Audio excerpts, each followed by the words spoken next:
Les États-Unis sont en train de racketter les Haïtiens, ils sont en train de faire les poches de la communauté haïtienne parce qu'ils ne se sont pas contentés de juste révoquer le TPS. Ils ont aussi établi un gel des biens et des avoirs et surtout une potentielle amende en fonction des jours passés. Bon, le 25 juin dernier, la Cour suprême des États-Unis a décidé de mettre fin finalement au TPS, le Temporary Protected Status, pour les Haïtiens ainsi que les Syriens. Vous savez que ça fait un moment que Donald Trump est sur la côte des Haïtiens, notamment n'aime pas les Haïtiens et surtout aux États-Unis.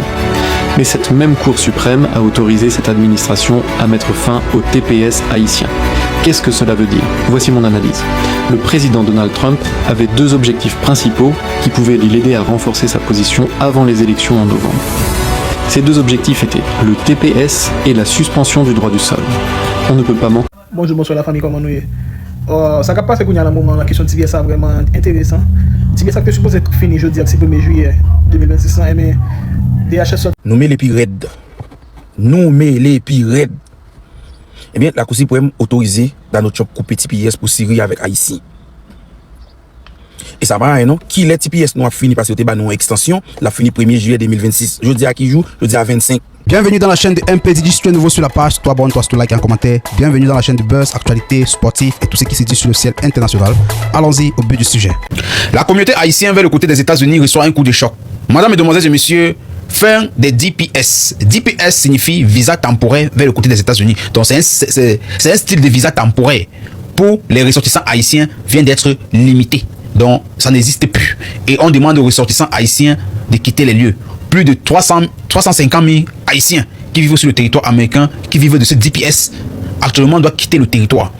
Alors, une question qu'on se pose tous. Est-ce que déjà, l'aéroport de Haïti, que les États-Unis ont mis les bases américains là-bas, ont déjà décampisté? Non. Vous avez fait l'effort que l'équipe haïtienne de football puisse s'éliminer au premier tour parce que vous avez déjà cette manigance de la sorte. On a tous vu. Mais quand est-ce que vous allez laisser Haïti en paix? C'est une question. Quand est-ce que les Américains vont laisser Haïti en paix? On sait, tout pays est né des ressources. Pourquoi vouloir toujours ensombrer un pays? Pourquoi vouloir toujours ensombrer certains pays? Et quand on parle de certains pays, on parle de l'Haïti. Parce qu'actuellement, Haïti est en train de vivre une injustice dans toutes les manières. Dans toutes les manières, on voit Haïti est en train de subir des injustices de part et autre. Actuellement, les ressortissants haïtiens qui vivent vers le côté des États-Unis on leur retire leur visa. Parce que quand on dit DPS, c'est comme un visa. C'est un visa qui te permet à vivre sur le territoire et travailler. Si on vous dit qu'on suspend ça, et on vous dit de rentrer chez vous, d'une part, Haïti, lorsqu'on te fait du mal, lorsque quelqu'un pense qu'il te fait du mal, et pourtant, il t'apprend à pécher. Alors, je ne dois pas éclore cette vidéo, parce que cette vidéo, je dois faire une longue vidéo sur ma page YouTube. Vous allez écouter un peu plusieurs interventions, des analyses de plusieurs personnes. Mais tout ce que je peux dire, Haïti, lorsque on te chasse quelque part, les Haïtiens de la diaspora américaine, vous arrivez, vous rentrez en Haïti, vous développez votre pays et vous chassez des Américains à haute intensité. Parce que lorsque vous rentrez, lorsque vous cherchez, on dit plus de 3500 personnes actuellement peuvent quitter le territoire le jour au lendemain. Ce ne serait pas facile de supporter avec tout ce qu'on sait que Haïti est en train de traverser. Mais lorsqu'on te repousse quelque part, la personne pense que tu n'as pas fini et pourtant tu n'as pas fini. Haïtiens, rentrez en Haïti et consultez Haïti et faites la loi de Moïse. Faites la loi de Moïse avec les États-Unis.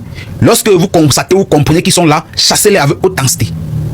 Madame, mesdemoiselles et messieurs, retrouvons-moi sur mon YouTube pour débriefer une longue vidéo sur le sujet Haïti, le DPS qui a été retiré aux ressortissants haïtiens vers le côté des États-Unis.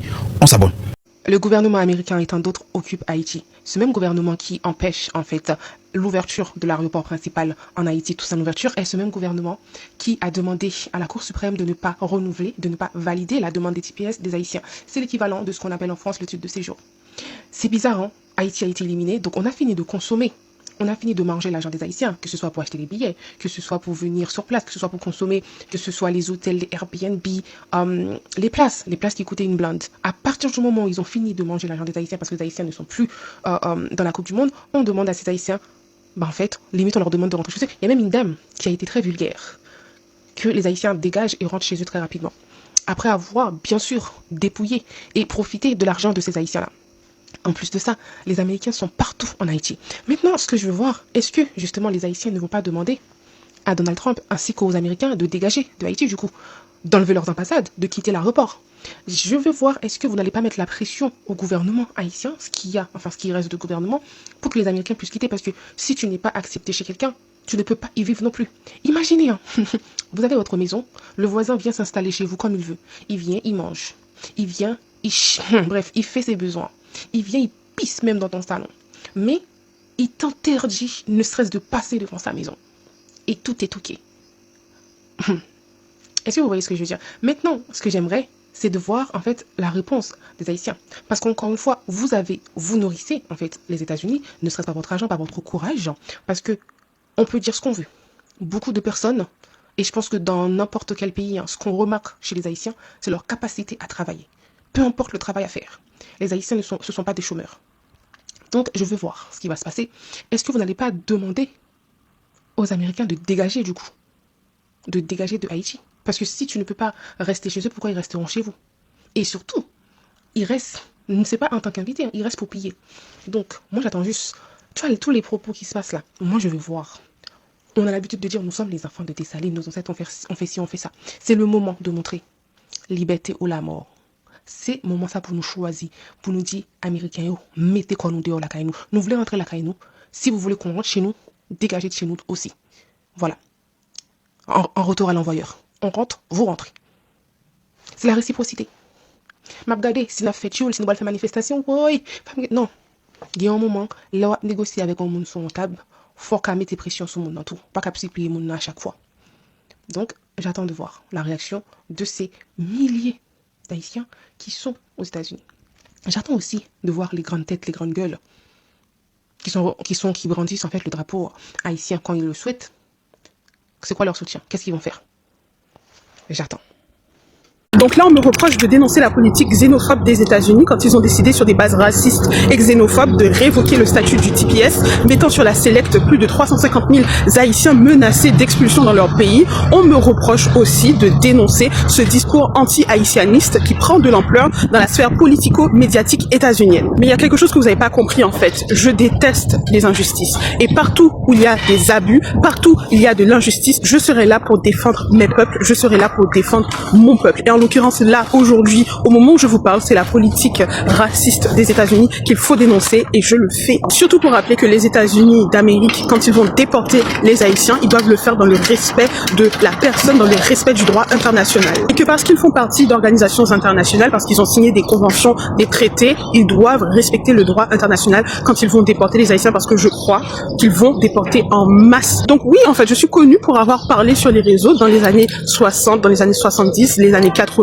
de cette xénophobie anti-haïtienne qu'a vécu la communauté haïtienne dans les Antilles françaises, en Guyane française et un peu partout dans le monde, parce que je ne suis pas limitée à dire que ça existait uniquement dans les Antilles françaises. Quand de nombreux Haïtiens ont pris la parole pour parler de leur expérience, cela fait des années que je parle de l'emprise qu'ont les États-Unis sur Haïti, comment ils dirigent, c'est eux qui dirigent, c'est eux qui possèdent nos ressources minières, ils choisissent nos dirigeants, et quand je fais ces dénonciations-là, vous bouchez vos oreilles et vous faites semblant de ne pas l'entendre. Donc oui, aujourd'hui, les Haïtiens sont maltraités en République dominicaine, on les déporte dans le non-respect du droit international. C'est quelque chose que j'ai dénoncé par le passé et que je continue de dénoncer aujourd'hui. Les États-Unis n'ont pas un bon comportement dans la déportation des Haïtiens, ça on l'a vu en 2022 ou 2021, quant à la frontière entre les États-Unis et le Mexique, les Haïtiens étaient traqués par des policiers qui étaient sur des chevaux. Les images n'étaient pas belles à voir. Donc je tiens à rappeler qu'en 2026, quand les États-Unis vont déporter les Haïtiens, ils doivent le faire dans le respect du droit international et personne ne m'empêchera de le dire, parce qu'il y a une constance dans mon discours, il y a une constance dans ma pensée.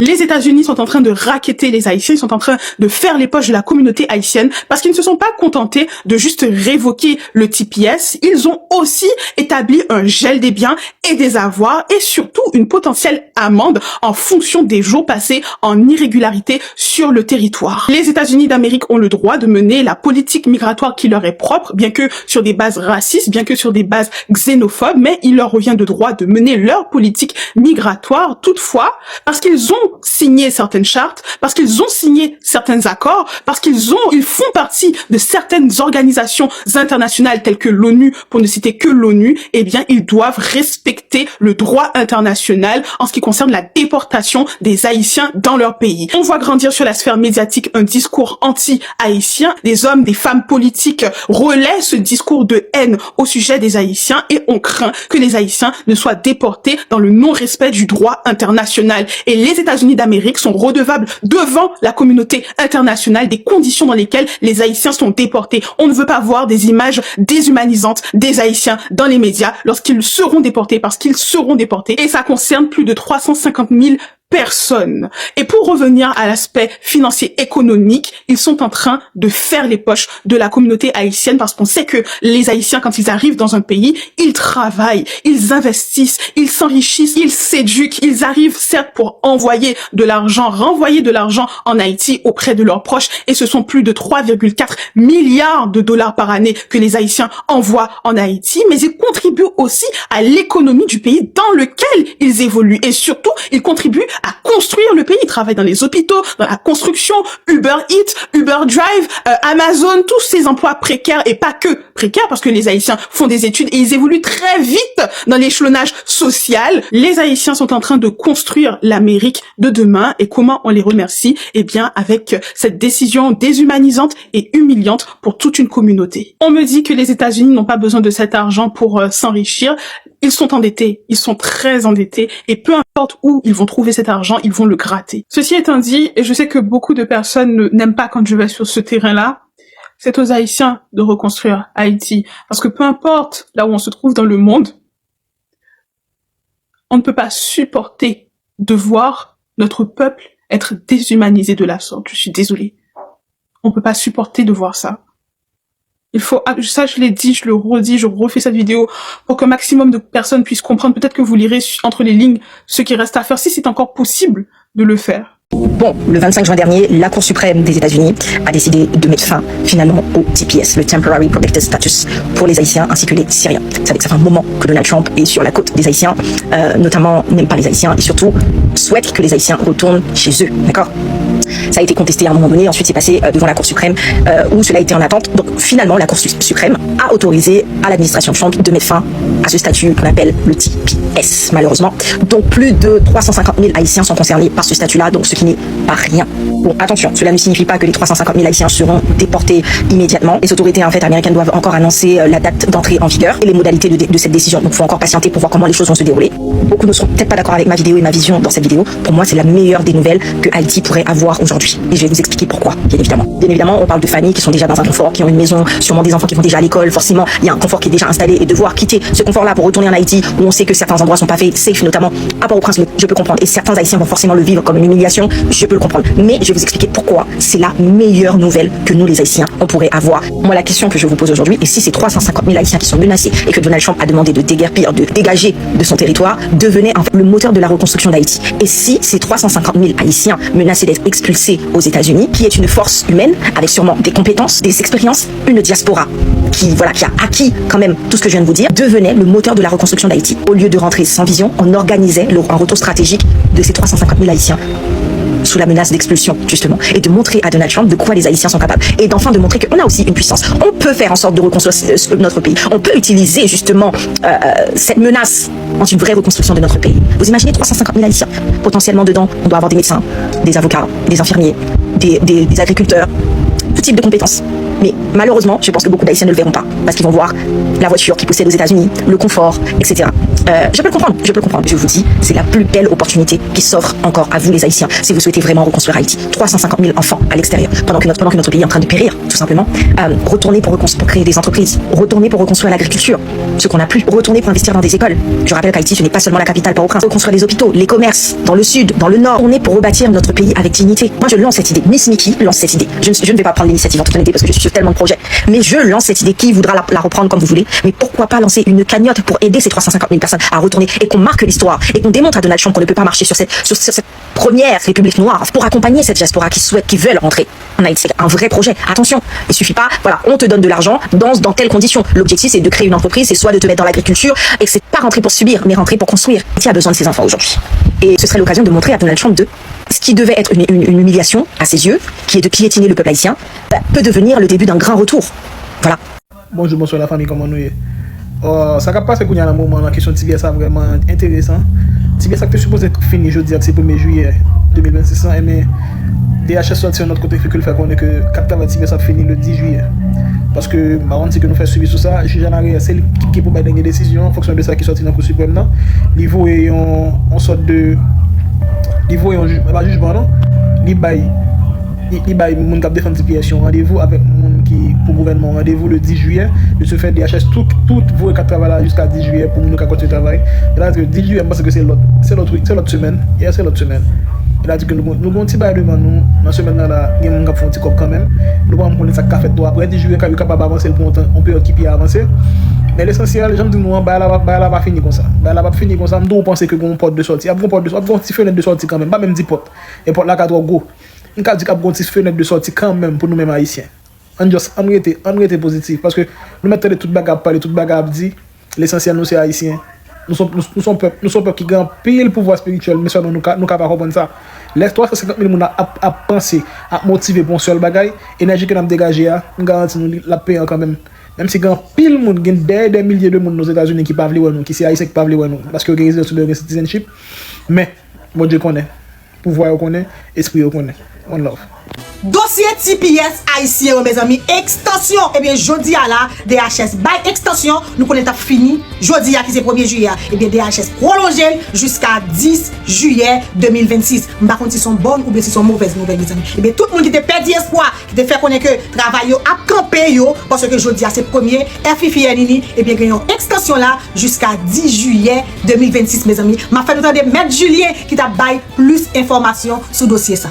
C'est très important. Mon TPS qui a un problème, ils font extension de 4 travailleurs jusqu'au 10 juillet pour nous. Mais le 10 juillet, tout, pour gagner, ils ont stade de support devant. Et joint stade de support devant juge Reyes, côté que ils vont voir qui ça a fait. Est-ce que K a fini? Eh bien, mes amis, il y a toujours des fenêtres, tout bagaille pour qu'on finisse, guys. Et bien, c'est tant d'attendre. Il faut qu'on ait dans même 10 juillet, ça, après des jugements qu'a fait avec tribunal inférieur, on bagaille comme ça, mes amis. Partagez la vidéo ça pour moi, s'il vous plaît. Voyez le baillon amis, faites connaître que il y a une extension jusqu'à 10 juillet 2026 sous 4 travail. Mais dis-moi ça passe dans les commentaires là.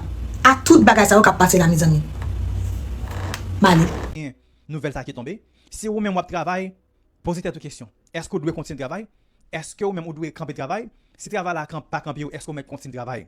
Ça c'est une question que vous même devez poser tout moi-même à cause de TPS a camper la net pas une autre option encore. Moi-même m'a dit nous ça franchement avec tout cœur. Depuis le travail là pas de problème, m'a continuer le travail. Je mettre dans CBP1, je mettre en sur Biden, je mettre un petit pièce dans même continuer de travailler là pas de problème pendant que m'a CV en haut, m'a CV ice. Si vous même conseil ça, j'aime dire non, pas avocat, son consultant. Ça c'est idée, ça c'est ça que moi-même moi t'a fait, m'pas dou faire non, c'est ça que moi t'a fait moi-même. On l'a encore que moi-même t'a fait, t'a bon façon pendant m'a si on dans construction, dans hôtel, n'importe travail là, ça c'est vraiment important pour entendre ça m'a bien. Dégager ouvrir un business, créer un LLC. Leur créer LLC à Kounia là, on va pas travailler là pour le payer sur LLC. LLC Alliance c'est les mêmes qui permettent que travail non pas utilisé ou bien tout social pas utilisé, il va prendre taxe sur tout travail qu'il faut faire en bas LLC. LLC a son business qui est ouvert, on va travailler comme un contracteur, il pas payer directement, il paye business et qu'on a nommer les pires raides. Nommer les pires raides. Eh bien la Cour suprême autorisé dans notre shop couper TPS pour Syrie avec Haïti. Et ça va, non? Qui les TPS nous a fini parce que c'était bah nous extension, la fini 1er juillet 2026. Je dis à qui joue, je dis à 25. Nommez les pires. En tout cas, on est en roulant Mercedes dans le pays, on voyage dans plusieurs states, on fait un paquet de belles expériences. Et si vous prenez le même jour pour me depuis moi de qui bon veut aller depuis vous dit me calme Mexico, me Mexico. Claire. En tout cas. Bon, on peut dire c'est nous gagne chance toujours parce que 1er juillet pas déporter tout le monde at least qu'on a si dit couper le net. Bon me suivre toujours. Il y a un sénateur de venir avec on là. Si tu as un coup de voter sur les pip. Si c'est long, ouais, bah, les amis nous mêlent. En tout cas, je vais rouler Mercedes, je faut pas qu'une belle expérience. Ça fait mon qui te vient qui t'a fait caca, t'a marché n'importe dans tout ça, tout senti fort. Tout ça a fait gaspiller, moi même je fait une belle expérience. Et tout était à toute valeur, mais la valeur me descendre. Belle hey Mercedes. How may I help you? I love you. Was it love at first ride? Yes, of course.